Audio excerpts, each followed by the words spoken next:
All right, so we have a question here today, which is how do I pick a niche without boxing myself in? So I'm Aaron, this is Tom. Between us, we've run multiple agencies, managed hundreds of employees, probably thousands of clients at this point, and we usually get paid a lot of money to answer these kind of questions for our clients.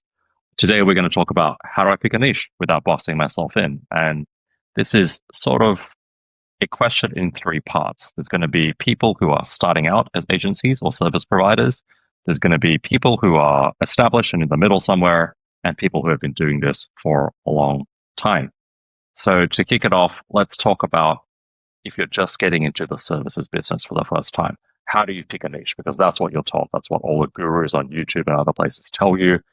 And my advice to you is you just need to work with more clients in the beginning, because in the beginning, you don't know what you don't know. You actually have no idea what your niche is, right? And you're going to learn more from working with 2 or 3 clients than sitting down for a week trying to brainstorm what niche you're actually in. And that's very specifically for when you haven't done a lot of work with clients yet.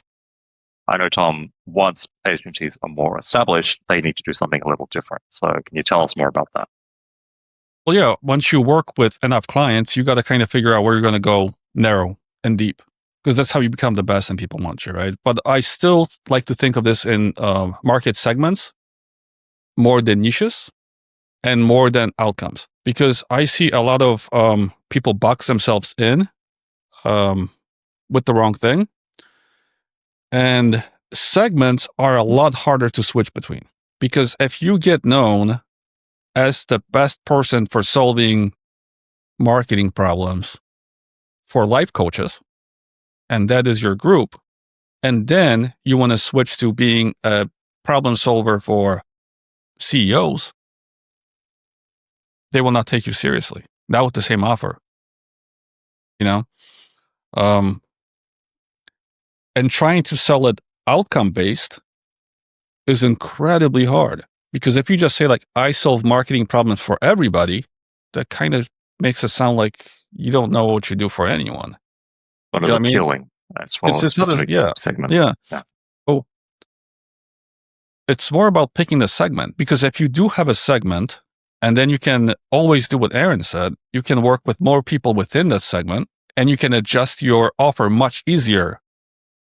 You can pivot within the segment based on what these people are kind of looking for, which people in other segments are looking for as well, but you can tailor it to them a little better.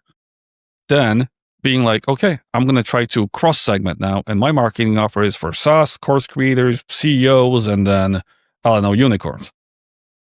It just doesn't work as well. I do think starting out narrow makes sense these days.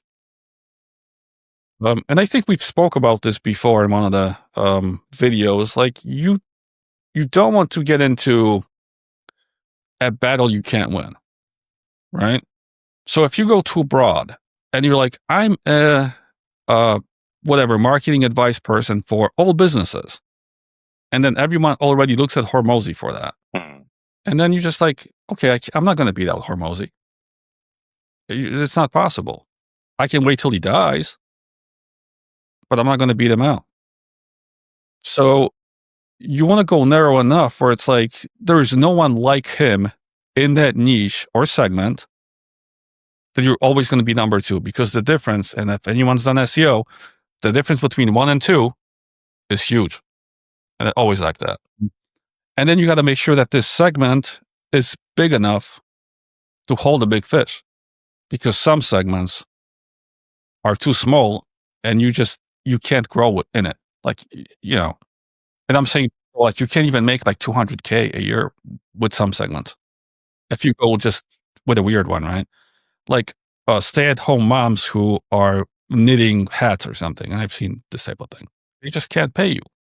And the other thing is like, is the segment uptrending or downtrending, right? So a segment that is downtrending now, people who are writing SEO blogs for a living, it is a segment that is dying and will die. And you just don't want to get into that.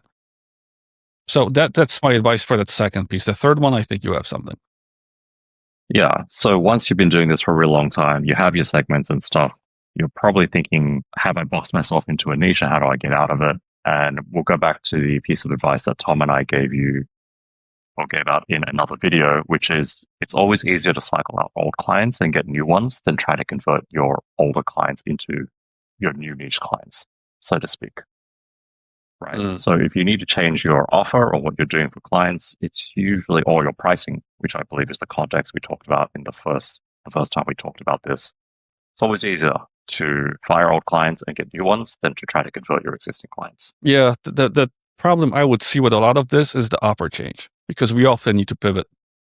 And often with an offer change, and especially now with humans becoming too expensive and the AI workflows, I have done too much, and we need to narrow this down.